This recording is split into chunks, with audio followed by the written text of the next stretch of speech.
এরকম আগে একটি আমি অঙ্ক করেছিলাম, ওই ধরনের একটা অঙ্ক দিলাম। 2 নম্বর, 12টি দ্রব্যের ক্রয় মূল্য 8টি দ্রব্যের বিক্রয় মূল্যের সমান হলে শতকরা লাভের হার কত? এ 40%, বি 50%, সি 20%, ডি 60%। এখানে আমরা পরীক্ষার হলে কনফিউজ হয়ে যায় যে ক্রয় মূল্য এবং বিক্রয় মূল্য। ক্রয় মূল্যকে চেনার সহজ উপায়, ক্রয় মূল্য সব থেকে কাছের সংখ্যাটি কত আছে আমাকে দেখতে হবে। কত আছে এখানে? 8।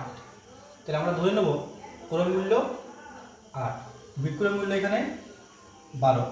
তাহলে আমরা জানি কি বিক্রয় মূল্য মাইনাস ক্রয় মূল্য সমান লাভ। তাহলে পার্সেন্টেজ বাই করতে হবে। তাহলে ট্রিক্সটা হবে, তাহলে আমরা কী করবো, বিক্রয় মূল্য 12 মাইনাস 8 এখানে ক্রয় মূল্য ডিভাইডেড বাই ক্রয় মূল্য into 100 equal to 4/8 into 100 divided to 4 দুগুণে 8, 50 দুগুণে 100। Answer is 50%। Answer B is correct.